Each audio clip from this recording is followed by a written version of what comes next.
السلام عليكم، إيه الاخبار يا شباب؟ يا رب تكونوا بخير. بنبتدي مع بعض بلاي ليست جديده هنتكلم فيها عن الالجوريزمز.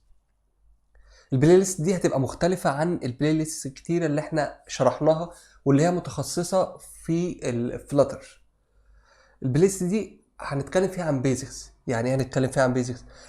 يعني انا مش هشرح لك حاجه في فلاتر هتفيدك، لا، البلاي ليست دي لاي سوفت وير انجينير بيبتدي لسه في الكارير وحابب يشوف حاجات يعني ايه، تنمي مهاراته شويه. ايه هي الالجوريزمز دي الاول عشان اللي ما يعرفش؟ الالجوريزم دي هي بيبقى عندك مشكله وانت عاوز تحلها باستخدام الكود.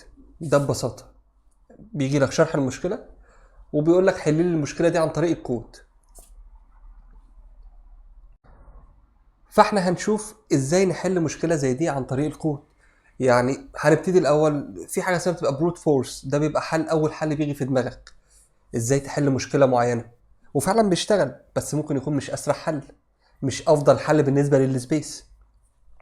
فهنبدا مع بعض، وده الهدف من البلاي ليست دي، ان انا همسك بروبلم من البروبلمز اللي موجوده عندنا. احنا هنستخدم موقع ليد كود، اللي ما عندوش فكره عنه هو موقع عليه بروبلمز بتقدر تدخل تحلها وممكن يبقى ليك رانك قدام، ويعني في حاجات متقسمه ايزي وميديوم وهارد حسب السهوله والصعوبه بتاعته. فاحنا هنبتدي طبعا بالحاجات الايزي ونبدا نتطور مع بعض لغايه ما نبقى ايه الموضوع مفهوم بالنسبه لنا وفادنا فعلا. الهدف هو الافاده، مش ان احنا نحل اكبر عدد ممكن من البروبلمز، لا، الهدف هو الاستفاده من البلاي ليست دي.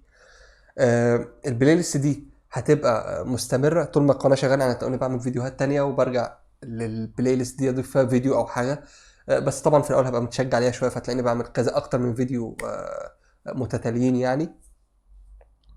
فخلوني بس اقول حاجه اخيره، انا هستفاد ايه من البلاي ليست دي؟ انا لما اقعد اتفرج على الالجوريزمز واعرف انت بتفكر ازاي، واعرف ازاي بنخلي البرفورمانس بتاعها احسن شويه بتاع حل المشكله، انا هستفاد ايه؟